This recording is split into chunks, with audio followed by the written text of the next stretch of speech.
Welcome, dear students. In this section on structure and bonding, part 5, we will be doing the types of resonance and the effects of resonance. आप सभी का स्वागत है।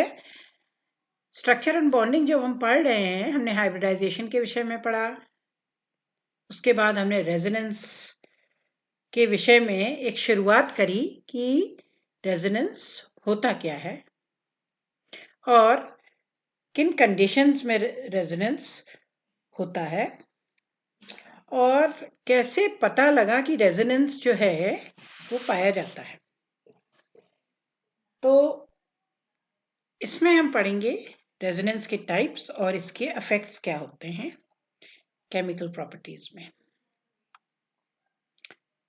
तो कितने तरह के रेजोनेंस होते हैं? रेजोनेंस जिसमें हमने देखा किस तरह डीलोकलाइजेशन होता है। तो डीलोकलाइजेशन जो होता है वो किसका होता है? इलेक्ट्रॉन पेयर्स का। और वो भी किस तरह होता है? कार्बन स्केलेटन एक सी रहती है, कार्बन स्केलेटन में चेंज नहीं होता है और कुछ भी मूवमेंट नहीं होता है, सिर्फ किसका? इलेक्ट्रॉन पेयर्स का। अब जो हमारे रेजोनेंस के प्रकार होते हैं वो दो प्रकार के होते हैं। एक होता है माइनस आर इफेक्ट, एक होता है प्लस आर इफेक्ट। मतलब रेजोनेंस जब होती है तो रेजोनेंस में अगर इस तरह के ग्रुप्स लगे हों, जैसे कि NO2, CO, CN, COH, ये सारे जो ग्रुप्स हैं जो इसमें लगे हैं इस किस्म के, इनकी क्या टेंडेंसी होती है? इन ग्रुप्स की इनकी होती है कि ये सब देखिए कार्बन डबल बॉन्ड ऑक्सीजन, ऐसे ये नाइट्रोजन विद ऑक्सीजन, ये सारे क्या करेंगे? अपनी तरफ को इलेक्ट्रॉन्स खींचेंगे। कार्बन CN नाइट्राइल ग्रुप, हाँ साइनाइड्स, ये अपनी तरफ पाई इलेक्ट्रॉन्स, क्योंकि नाइट्रोजन कार्बन की वनस्पत ज्यादा इलेक्ट्रोनेगेटिव है। इसी तरह COOH, ये सारे ग्रुप्स जो होते हैं ये क्या होते हैं? इलेक्ट्रॉन विड्रॉइंग होते हैं। इनकी टेंडेंसी होती है कि इलेक्ट्रॉन्स खींचे। कहाँ से? मल्टीपल बॉन्ड से। ये मल्टीपल बॉन्ड्स लगे हैं ना बीच में, ट्रिपल बॉन्ड है, डबल बॉन्ड है, ऐसे यहाँ भी है इनके साथ डबल बॉन्ड। तो ऐसी C डबल बॉन्ड हो तो ये सब अपनी तरफ को क्या खींचते हैं? क्योंकि पाई इलेक्ट्रॉन्स जो होते हैं ना वो लूजली हेल्ड होते हैं, आपको मालूम ही है, अनलाइक सिग्मा बॉन्ड्स जो कि हेड ऑन ओवरलैप से बने होते हैं।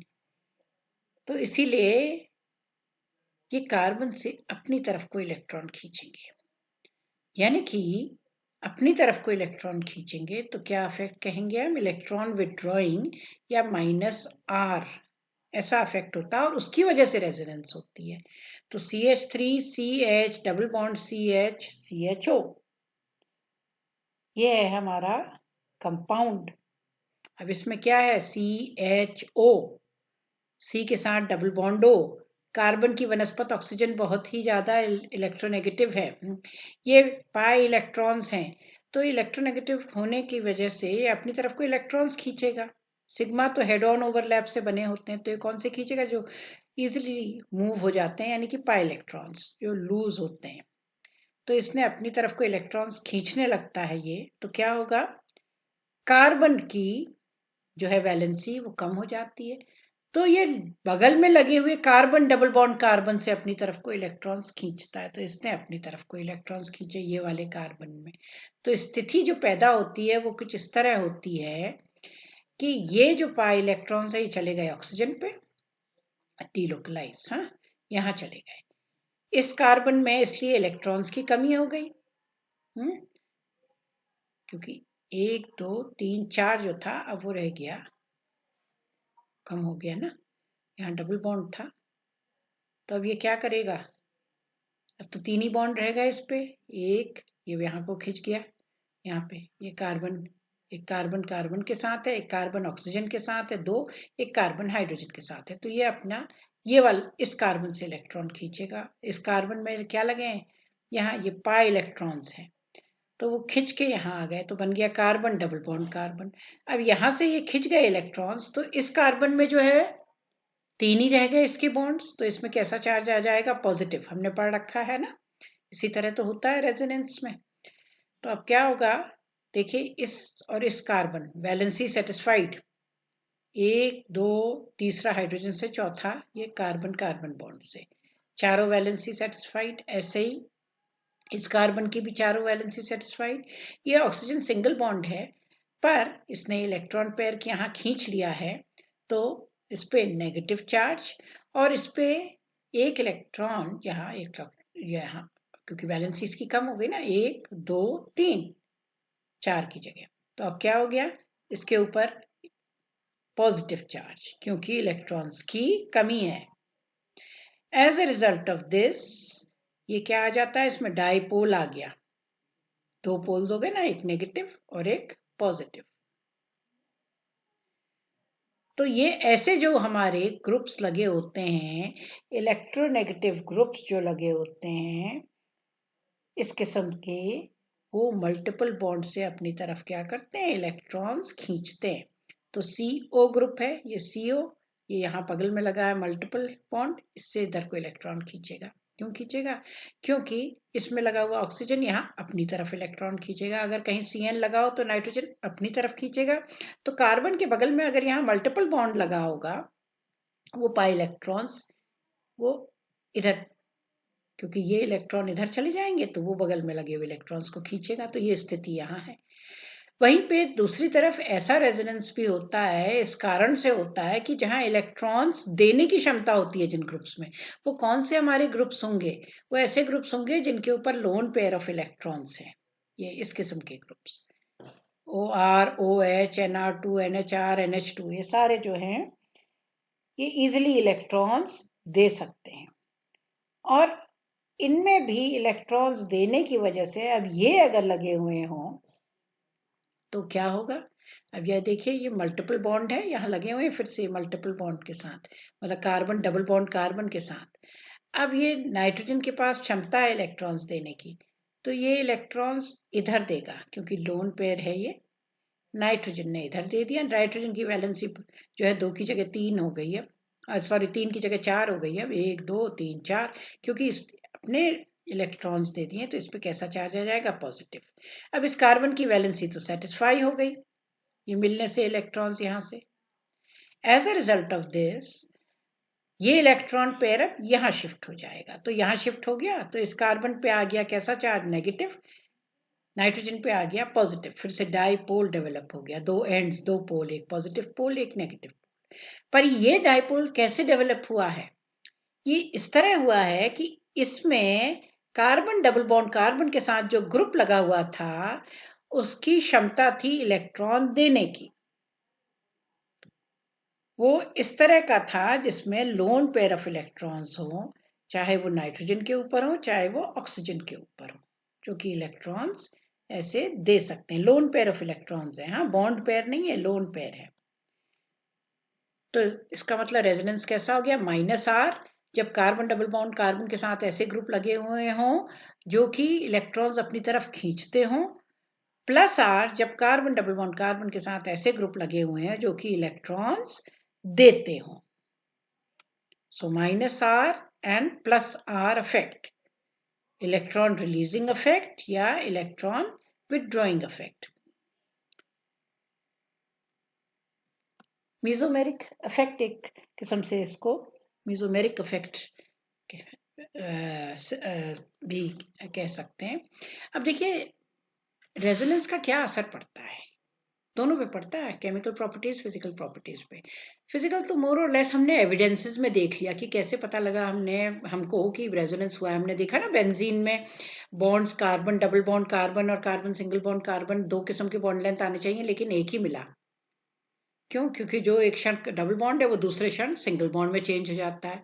ऐसे ही हमने इससे पहले हमने देख रहे हैं हम रेजोनेंस में पॉजिटिव और नेगेटिव चार्ज कई केसेस में डेवलप हो रहे हैं। तो डाइपोल डेवलप हो रहा है तो डाइपोल मूवमेंट होगा, ऑटोमेटिकली चार्ज आ जाएगा, तो चार्ज इनटू द डिस्टेंस, तो डाइपोल मूवमेंट होगा। ऐसा ही हमने देखा उसमें कुछ और वैल्यूज भी हमने चेक करी रेजोनेंस एनर्जी वगैरह के बेसिस पर। अब हम देखेंगे, क्योंकि केमिस्ट्री है तो केमिकल प्रॉपर्टीज पे एक्चुअली क्या प्रभाव पड़ता है, बहुत ही गहरा प्रभाव पड़ता है रेजोनेंस का।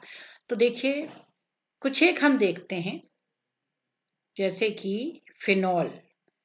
अब फिनॉल देखिए क्या है, OH ग्रुप लगा है, OH ग्रुप, OH, ठीक है।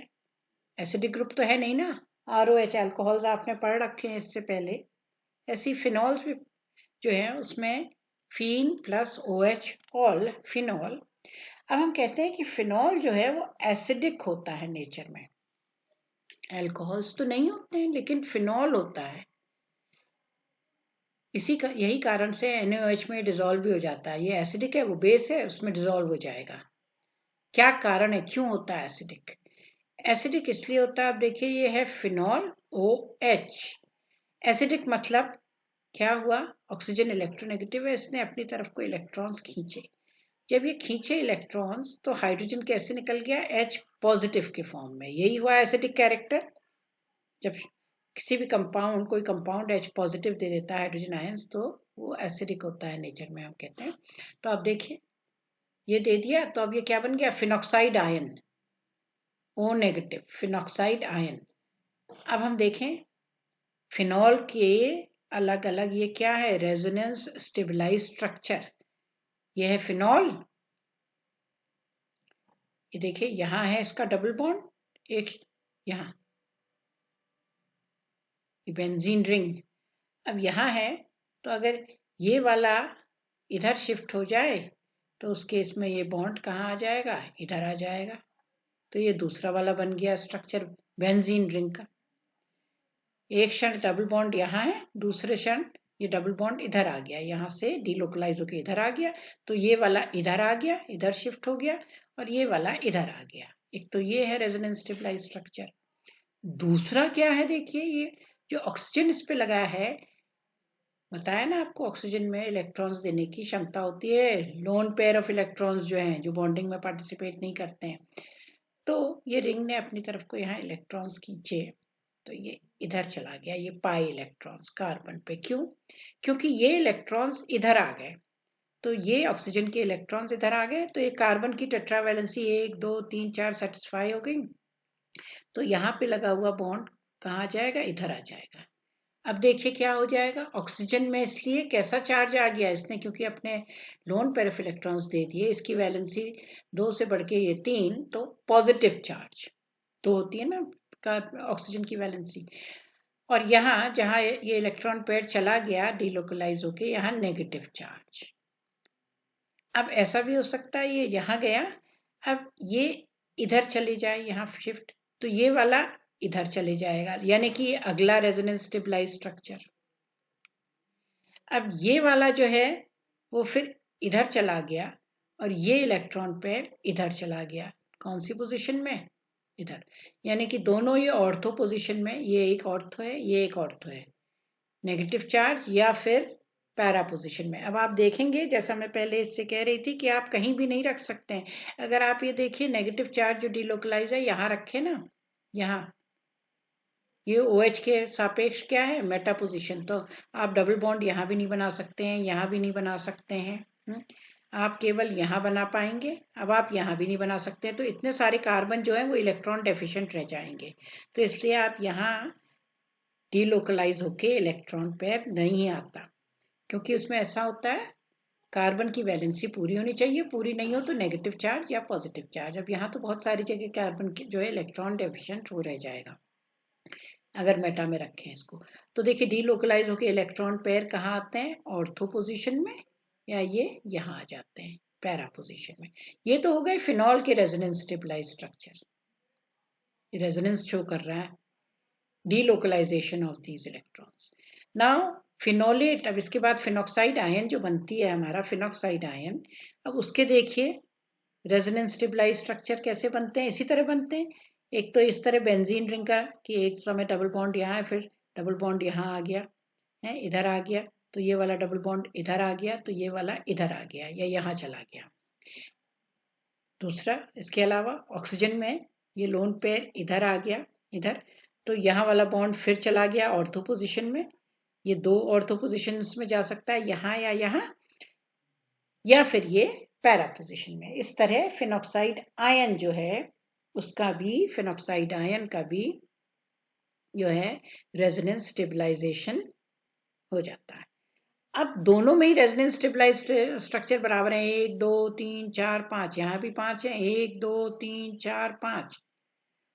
तो ऐसा क्यों है कि ये फिनॉल फिनॉक्साइड में चेंज होता है, H पॉजिटिव दे देता है? वो इसलिए क्योंकि अगर आप गौर से देखें तो आप ये पाएंगे, क्योंकि नंबर ऑफ कंट्रीब्यूटिंग स्ट्रक्चर्स तो दोनों में बराबर हैं, तो एनर्जी जो है जरूरत, ये पॉजिटिव और नेगेटिव चार्ज में दूरी बनाए रखने के लिए ना एक एनर्जी की जरूरत होती है। वो एनर्जी जो है ये पूरे सिस्टम की एनर्जी बढ़ा देती है, उसको कहते हैं चार्ज सेपरेशन एनर्जी। लेकिन जब फिनॉक्साइड आयन है तो आप देख रहे हैं यहाँ पे क्या दो चार्जेस हैं, यहाँ पे तो सब जगह एक ही चार्ज है, हमें यहाँ पॉजिटिव चार्ज तो दिख नहीं रहा है। तो यहाँ पॉजिटिव और नेगेटिव, जिससे रेजोनेंस स्टेबलाइज स्ट्रक्चर यहाँ मेंटेन रहे, पॉजिटिव और नेगेटिव चार्ज की दूरी बनाए रखने के लिए चार्ज स्टेबलाइजेशन एनर्जी, ठीक है। दूसरा, ऑक्सीजन में यहाँ पे कौन सा चार्ज है हर केस में? देखिए यहाँ पे पॉजिटिव पॉजिटिव पॉजिटिव, ऑक्सीजन तो इलेक्ट्रोनेगेटिव है ना, पर उसमें यहाँ पॉजिटिव चार्ज है, not a very suitable condition, क्योंकि ऑक्सीजन बाय नेचर इलेक्ट्रोनेगेटिव है। यहाँ पॉजिटिव चार्ज आ गया, और ये पॉजिटिव और नेगेटिव चार्जेस की दूरी बनाए रखने के लिए जो एनर्जी की जरूरत है उसको बोलते हैं चार्ज सेपरेशन एनर्जी। इससे भी पूरे सिस्टम की एनर्जी बढ़ गई। यहाँ ऐसी कोई रिक्वायरमेंट नहीं है फिनॉक्साइड आयन में, यहाँ चार्ज सेपरेशन एनर्जी की जरूरत है ही नहीं, क्योंकि दो किस्म के चार्जेस है ही नहीं, खाली नेगेटिव ही चार्ज आ रहा है, नेगेटिव नेगेटिव। यहाँ पॉजिटिव चार्ज है ही नहीं, पॉजिटिव तो निकल गया है ना, H पॉजिटिव पॉजिटिव चार्ज लेता हुआ हाइड्रोजन आयन निकल चुका है।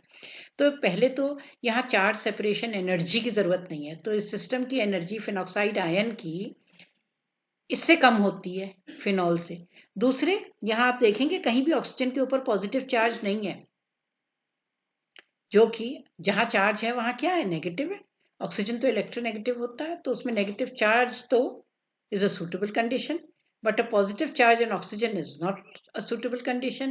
Hence, phenoxide ion, though the number of resonance stabilized structures are the same in both the cases, but phenoxide ion is more stable, much more stable as compared to phenol. तो इसलिए ये जो equilibrium की position है कहाँ को shift होगी, in the forward direction. मतलब फिनॉल कोशिश करेगा, जिसकी एनर्जी हायर है, क्योंकि ये फिनॉल की दिखा रहा है एनर्जीज, चार्ज सेपरेशन एनर्जी की जरूरत है और ऑक्सीजन में पॉजिटिव चार्ज है, तो फिनॉल की एनर्जी हायर है as compare to phenoxide ion. तो ज्यादा से ज्यादा फिनॉल जो करेगा वो कैसे जाएगा, lower energy means more stability, मतलब phenoxide ion more stable than phenol. The resonance stabilized structures of phenoxide ion are more stable than phenol. तो फिनॉल जो है ज्यादा से ज्यादा कोशिश करेगा किसमें चेंज होने की, फिनॉक्साइड आयन में। तो इसका मतलब वो कैसे होगा चेंज, H पॉजिटिव देके, H पॉजिटिव। जैसे इसमें अगर NaOH डालते हैं ना, NaOH का OH नेगेटिव क्या खींच लेता है इसमें से, H पॉजिटिव, तो क्या बन जाता है, O negative Na positive, sodium phenoxide salt बन जाएगा। तो फिनॉल इसलिए फॉरवर्ड डायरेक्शन में इसका रिएक्शन जाएगा, क्योंकि फिनॉक्साइड आयन ज्यादा स्टेबल है वनस्पत फिनॉल के। Hence phenol is said to be acidic in nature. कैसा हुआ ये एक्सप्लेनेशन, कैसे करा? नहीं तो OH ग्रुप हम कह ही नहीं सकते हैं ना, बेसिक तो कहते हैं, लेकिन OH को एसिडिक कैसे कहें? देखिए यही कारण है, resonance. Phenoxide ion more stable by resonance as compared to phenol, which has resonance but it is less stable due to charge separation energy and the positive charge is on oxygen. Now explanation of the next acidic character, carboxylic acid, RCOOH। अब इसमें भी तो OH है, RC double bond OH। Phenol का हमने acidic character देखा। अब इसमें ये एसिडिक कैरेक्टर क्यों शो करता है, इसमें ऐसे शो करता है, इसमें क्या होगा, ये ऑक्सीजन देखिए पाई इलेक्ट्रॉन्स यहाँ शिफ्ट हो जाएंगे, क्योंकि ऑक्सीजन इलेक्ट्रोनेगेटिव है, अपनी तरफ को खींचेगा। पाई इलेक्ट्रॉन्स है, ये वाले नहीं, ये तो नहीं खींच सकते क्योंकि ये सिग्मा है, तो ये कार्बन ऑक्सीजन ये इधर खींच के यहाँ आ गए, तो कार्बन इलेक्ट्रॉन डेफिशिएंट हो गया। इसने क्या करा, यहां से इलेक्ट्रॉन्स अपनी तरफ को खींचे, एक डबल बॉन्ड लगना था, तो अपनी तरफ को ये वाले इलेक्ट्रॉन्स अब खींचेगा ये, क्योंकि इसकी वैलेंसी 1 2 3 ही रह जाती है ना, तो कौन से खींचेगा, ये इलेक्ट्रॉन इधर खींच लेगा। तो क्या बन जाएगा, देखिए ये बन जाएगा, इस RCOH के केस में तो है RCOOH, ठीक। अब इलेक्ट्रॉन पेयर जब यहाँ गए तो इसके लोन पेयर यहाँ खिंच गए, तो ये क्या हो गया, देखिए डबल बॉन्ड बन गया ना यहाँ। और ऑक्सीजन में कैसा चार्ज आ गया, पॉजिटिव चार्ज। आप देख रहे हैं ऑक्सीजन में कैसा चार्ज आया, पॉजिटिव चार्ज। ऑक्सीजन में पॉजिटिव चार्ज स्टेबल कंडीशन नहीं है, तो ऑक्सीजन क्या करेगा इन टर्न, ये तो उस केस में है कार्बोक्सिलिक एसिड, जब ये एसिडिक फॉर्म में RCOH के ये बन गए दोनों रेजोनेंस स्टेबलाइज, ये स्ट्रक्चर एक तो RC डबल बॉन्ड OH, ये तो है ही, इसका रेजोनेंस स्टेबलाइज स्ट्रक्चर है RCO नेगेटिव, इलेक्ट्रॉन पेयर यहाँ चले गए, तो ये वाला बॉन्ड पेयर या ये लोन पेयर यहाँ आ गया, ये इधर आ गया, तो ये डबल बॉन्ड बन गया जिससे इस कार्बन की वैलेंसी सेटिस्फाई हो, तो RCO double bond OH, oxygen पे पॉजिटिव चार्ज क्योंकि इसने अपना लोन पेयर यहाँ दे दिया है। अब ऑक्सीजन पे लोन पेयर आएगा, यहाँ खिंच गया, अब ये पॉजिटिव चार्ज आ गया, इस तो ऑक्सीजन पे पॉजिटिव चार्ज स्टेबल नहीं है, तो क्या करेगा, इसका मतलब ऑक्सीजन में इलेक्ट्रॉन की कमी, तो ये खींचेगा क्योंकि लोन पेयर यहाँ दे दिए, तो हाइड्रोजन से इलेक्ट्रॉन्स खींचेगा अपनी तरफ। As a result of this hydrogen, जबकि देखिए सिग्मा बॉन्ड है, ठीक है, तो हाइड्रोजन कैसे निकल जाएगा, यहाँ से निकल जाएगा H पॉजिटिव के फॉर्म में। जैसे ही H पॉजिटिव के फॉर्म में यहां से निकला तो हमें मिल गया कार्बोक्सिलेट आयन, ये तो था एसिड, अब ये है कार्बोक्सिलेट आयन RCOO। अब देखिए क्या हुआ, ये इलेक्ट्रॉन पेयर यहां चला गया, यहां से, क्योंकि ये H पॉजिटिव, तो मतलब ये इलेक्ट्रॉन पेयर यहां छोड़ के गया है, ठीक है, तो यहाँ छोड़ के गया, तो ये पाई इलेक्ट्रॉन्स यहाँ आ गए, तो ये कार्बोक्सिलिक आयन जो बना, ये C ने अपनी तरफ को इलेक्ट्रॉन पेयर खींचा यहाँ से, तो ये हो गया, ये इलेक्ट्रॉन पेयर यहाँ खींचा तो बन गया RC डबल बॉन्ड O, और ये ऊपर O नेगेटिव तो है ही, 2 2 4 2 6 2 8 सिंगल बॉन्ड है क्योंकि वो इलेक्ट्रॉन पेयर खिंच चुका है। अब देखिए इसके रेजोनेंस स्टेबलाइज स्ट्रक्चर क्या बनेंगे, RCO O नेगेटिव, एक तो ये बनेगा क्योंकि H पॉजिटिव निकल गया है, तो ये O negative, RC double bond O, carbon को वैलेंसी पूरी करनी है, उसने इलेक्ट्रॉन पेयर खींचा यहां से, ये RC double bond O, C double bond O है ना यहाँ पे C डबल बॉन्ड O है, O नेगेटिव, और दूसरा होगा RCO। अब ये पाई इलेक्ट्रॉन जैसे यहाँ है, तो अब क्या हुए, ये पाई इलेक्ट्रॉन ये वाला खिंच के यहाँ चला गया, तो ये इलेक्ट्रॉन पेयर खिंच के यहाँ आ गया, मतलब ये इलेक्ट्रॉन पेयर डबल बॉन्ड कभी कार्बन और इस वाले ऑक्सीजन के बीच में, कभी कार्बन और इस वाले ऑक्सीजन के बीच में, क्योंकि कार्बन की वैलेंसी सेटिस्फाई होनी है 1 2 3 4, तो जब इन दोनों के बीच में डबल बॉन्ड होगा तो इस वाले ऑक्सीजन पे नेगेटिव चार्ज, जब इन दोनों के बीच में डबल बॉन्ड होगा तो इधर वाले दूसरे ऑक्सीजन के ऊपर नेगेटिव चार्ज। नेगेटिव चार्ज कहाँ से आया, क्योंकि हाइड्रोजन अपने इलेक्ट्रॉन पेयर छोड़ के गया है, तो इसको कहते हैं कार्बोक्सिलेट आयन। अब देखिए कार्बोक्सिलेट आयन बन गया, कार्बोक्सिलेट आयन के केस में आप देख रहे हैं ये दोनों रेजोनेंस स्टेबलाइज जो स्ट्रक्चर्स हमारे बने, RCO नेगेटिव, ये दो बने हैं ना, ये समान है, एक जैसे हमारे स्ट्रक्चर्स बन गए कार्बोक्सिलेट आयन के। As a result of that contributing structure जो है एक जैसे हैं, लेकिन एसिड के तो एक जैसे नहीं है ना, एसिड में तो यहाँ तो पॉजिटिव नेगेटिव चार्ज है और यहाँ कोई चार्ज नहीं है, ठीक है, तो इस वजह से जहाँ एक से स्ट्रक्चर्स हों वो ज्यादा स्टेबल होते हैं वनस्पति इसके, क्योंकि यहाँ दोनों का बराबर कंट्रीब्यूशन नहीं होता है रेजोनेंस के लिए, ये वाले में चार्ज है इसमें तो चार्ज नहीं है, यहाँ दोनों समान है, यहाँ चार्ज भी कैसा है, ऑक्सीजन में पॉजिटिव चार्ज है, बहुत स्टेबल कंडीशन नहीं होती है, यहाँ तो ऑक्सीजन में हर केस में RCO नेगेटिव, तो यहाँ negative charge, RC double bond O negative, तो यहाँ नेगेटिव चार्ज, ये दोनों जो है कार्बोक्सिलेट आयन के स्ट्रक्चर्स एक समान है, दोनों में ऑक्सीजन में नेगेटिव चार्ज है, यहाँ ऑक्सीजन में पॉजिटिव चार्ज है, तो carboxylate ion is more stable as compared to acid.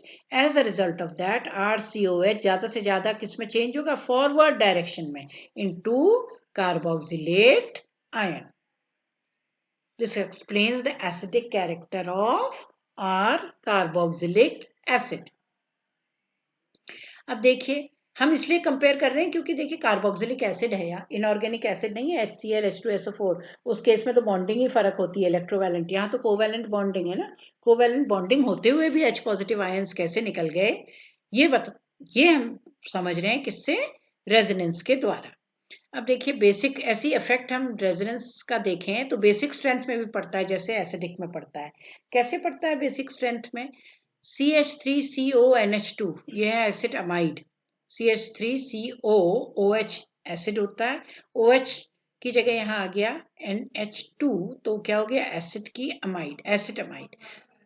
अब ये एसिड अमाइड जो है, इस एसिड अमाइड के रेजोनेंस हाइब्रिड्स अगर हम देखें तो C double bond O NH2, C double bond NH2। अब इसने lone pair of electrons they दिए। क्यों दिए इसने लोन पेयर, क्योंकि ये ऑक्सीजन ने अपनी तरफ को इलेक्ट्रॉन पेयर खींच लिया। क्यों खींच लिया, ऑक्सीजन 6 ग्रुप में है, ये इस पाई इलेक्ट्रॉन्स को अपनी तरफ खींचेगा। पाई इलेक्ट्रॉन्स को अपनी तरफ इसने खींचा तो कार्बन की वैलेंसी कम हो गई। कार्बन ने इन टर्न कहां से इलेक्ट्रॉन्स खींच लिए, नाइट्रोजन से। तो कार्बन नाइट्रोजन के बीच में डबल बॉन्ड आ गया, नाइट्रोजन की वैलेंसी बढ़ के 3 से 4 हो गई, इसने अपने लोन पेयर दे दिए हैं, तो नाइट्रोजन पे पॉजिटिव रेजोनेंस की स्थिति हो गई ना। तो ये पाई इलेक्ट्रॉन्स यहाँ खिंच गए और ये लोन पेयर इसके बीच में चले गए, तभी नाइट्रोजन पे आया पॉजिटिव चार्ज। अब देखिए बेसिसिटी क्या होती है, जब नाइट्रोजन के ऊपर lone pair of electrons available हों तो हम कहते हैं उसका बेसिक कैरेक्टर। क्या यहाँ लोन पेयर अब अवेलेबल, अब देखिए क्या हुआ, लोन पेयर तो यहाँ शेयर हो गया ना NH2 का। As a result of this हम क्या कहेंगे, हम ये कहेंगे कि अब इसकी बेसिक कैरेक्टर तो जो है काफी कम हो गई। इसीलिए हम कहते हैं कि जब हमारे पास बेसिक कैरेक्टर कैसे कम हुई, क्योंकि इसमें क्या हुआ, इलेक्ट्रॉन रिलीजिंग टेंडेंसी जो है वहां पे लगा हुआ है इलेक्ट्रॉन विड्रॉइंग ग्रुप CO, जिसने NH2 से अपनी तरफ इलेक्ट्रॉन्स खींच लिए हैं। As a result of that, if we compare this with ethyl amine के साथ कंपेयर करें तो हम पाएंगे, क्योंकि अमीन में लोन पेयर ऑफ इलेक्ट्रॉन्स नहीं रह गए हैं, अब इसके ऊपर लोन पेयर ऑफ इलेक्ट्रॉन इसका यहाँ चला गया है, तो इसकी बेसिक कैरेक्टर जो है वो क्या हो गई, कम हो गई as compare to other amines. अब वहीं पे अमीन्स का अगर हम कंपैरिजन करें एरोमेटिक अमीन के साथ, ये तो हमारा अमीन का अमाइड के साथ कंपैरिजन था, तो amides are less basic than amines. अगर हम कंपेयर करें एरोमेटिक अमीन के साथ, तो एरोमेटिक अमीन्स जो हैं वो कम बेसिक होती है, बहुत कम। क्यों, क्योंकि देखिए इसमें क्या है, प्लस आई वाला ग्रुप लगा है, C2H5 ग्रुप जो है एल्काइल ग्रुप, ये क्या शो करता है, प्लस आई इफेक्ट। इसकी टेंडेंसी होगी नाइट्रोजन की तरफ को इलेक्ट्रॉन देने की, तो वो इस ऐसा प्रतीत होगा कि नाइट्रोजन में इलेक्ट्रॉन्स जो हैं वो ज्यादा है यहाँ, इसकी plus I tendency. On the other hand जो यहाँ पे जो रिंग लगी है ना, रिंग की क्या टेंडेंसी होती है, फिनाइल ग्रुप जो बेंजीन रिंग माइनस आई, वो अपनी तरफ को इलेक्ट्रॉन्स खींचेगा, तो उसने लोन पेयर ऑफ इलेक्ट्रॉन्स यहाँ से खींच लिए, लोन पेयर यहाँ से खींचे, ये वाले यहाँ खींच लिए, तो क्या होगा, as a result of that nitrogen में पॉजिटिव चार्ज आ गया, तो ये इलेक्ट्रॉन पेयर इधर, ये यहाँ चला गया, तो इस कार्बन की वैलेंसी सेटिस्फाइड, तो ये इलेक्ट्रॉन पेयर इधर चला जाएगा, ये यहाँ चला जाएगा, तो फिर क्या होगा, ये वाला भी, ये देखिए ये यहाँ मूव कर गया ना, ये इलेक्ट्रॉन पेयर इधर, तो इस तरह अब यहाँ पे इलेक्ट्रॉन पेयर आ गया, तो यहाँ और यहाँ हमारे रह गए डबल बॉन्ड। अब ये इलेक्ट्रॉन पेयर खींच के अगर यहाँ चला गया, तो उस केस में यहाँ हम कह सकते हैं ये यहाँ चला गया, तो ये वाला इलेक्ट्रॉन पेयर इधर आ गया, तो हमारा ये बन गया रेजोनेंस स्टेबलाइज स्ट्रक्चर। ये अलग अलग नाइट्रोजन के ऊपर के जो इलेक्ट्रॉन पेयर हैं जब रिंग की तरफ खींच रहे हैं, तो नाइट्रोजन और कार्बन के बीच में डबल बॉन्ड बन गया है, और हम देख रहे हैं ऑर्थो पोजीशन और पैरा पोजीशन में ये इलेक्ट्रॉन पेयर डीलोकलाइज हो रहे हैं इस तरह। और ये एक स्ट्रक्चर था एनिलीन का, जहां इधर की तरफ डबल बॉन्ड है, और यहाँ ये इधर की तरफ, ये बेंजीन में हो रहा है resonance, benzene ring, double bond यहाँ से यहाँ शिफ्ट हो गया, तो ये वाला यहाँ हो गया, और ये वाला जो है इधर हो गया, जो इसमें दिखा रखा है। और यहाँ है जो हमारा नाइट्रोजन से इलेक्ट्रॉन पेयर डीलोकलाइज हो रहे हैं, खिंच रहे हैं। तो as a result of that nitrogen पे पॉजिटिव चार्ज, इट मीन्स कि इसकी बेसिसिटी, अब जो इलेक्ट्रॉन्स थे ना वो डीलोकलाइज हो गए, वो यहाँ अवेलेबल ही नहीं है। अगर H पॉजिटिव इसको अटैक करेगा, किसको कहते हैं बेसिक कैरेक्टर?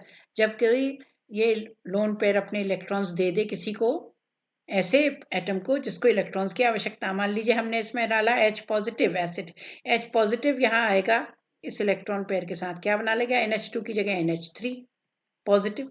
लेकिन H पॉजिटिव को ये इलेक्ट्रॉन यहाँ और यहाँ यही मिल रहे हैं, यहाँ तो इलेक्ट्रॉन्स है ही नहीं नाइट्रोजन के ऊपर। क्यों? वो रिंग में क्या हो गए, डीलोकलाइज हो गए हैं, -R इफेक्ट जो रिंग का उसकी ऐसे। इसलिए हमारी एनालीन जो है it is much less basic, aromatic amines are less basic than aliphatic amines, क्योंकि एलिफेटिक अमीन में ये गुण होता है, वो क्या शो करता है, इसमें जो लगा हुआ एल्काइल ग्रुप होता है वो प्लस आई इफेक्ट, जबकि एरोमेटिक रिंग जो है ये शो करती है माइनस, ये माइनस इफेक्ट है ना, अपनी तरफ को इलेक्ट्रॉन्स खींचेगा ये माइनस। अब देखिए दूसरी चीज भी जो हमने देखी थी, plus I effect minus I effect, और दूसरा यहाँ पे से इलेक्ट्रॉन ये रिंग अपनी तरफ को खींच रही है, ये पाई इलेक्ट्रॉन्स यहाँ से खींच रहे हैं नाइट्रोजन के ऊपर से हम। तो जो हमारी है aromatic amines are less basic than aliphatic amines. Moreover, amides are less basic than alkyl amines. अगर हम इथाइल अमीन और इसको कंपेयर करें तो हम पाएंगे कि इथाइल अमीन जो है वो स्ट्रॉन्गर बेस है, इसके ऊपर लोकलाइज्ड है इलेक्ट्रॉन, इसके इलेक्ट्रॉन डीलोकलाइज हो गए हैं, यहाँ उन्होंने क्या बना लिया है, पाई बॉन्ड बना लिया, किसके साथ, यहाँ देखिए ये शिफ्ट हो गए यहाँ, तो ये डबल बॉन्ड बन गया है इधर कार्बन के साथ। So these were some of the effects of resonance. Moreover, the ortho-para-directive influence that is shown by these groups, चाहे वो अमीनो ग्रुप हो, चाहे वो OH ग्रुप हो, फिनॉल्स में हम कहते हैं ये सारे ऑर्थो पैरा डायरेक्टिंग है, वो भी सब रेजोनेंस की वजह से होते हैं, क्योंकि ऑर्थो और पैरा पोजिशन में इलेक्ट्रॉन पेयर आ गया है। तो रेजोनेंस अनेकों प्रॉपर्टीज, केमिकल प्रॉपर्टीज को एक्सप्लेन करने में सहायक है। उसी के बेसिस पर हम बता सकते हैं कि क्यों कई एक कंपाउंड जो हैं वो इस किस्म का हमें गुण दिखाते हैं, रासायनिक गुण दिखाते हैं, इस किस्म की केमिकल प्रॉपर्टीज उसकी होती हैं, जैसे कि बेसिसिटी के ऊपर असर, जैसे कि एसिडिक बिहेवियर के ऊपर असर, कार्बोक्सिलिक एसिड का सिग्मा बॉन्ड होते हुए भी H पॉजिटिव देना, ऐसे ही फिनॉल्स का acidic nature. So these are some of the effects of resonance. So that is all for today.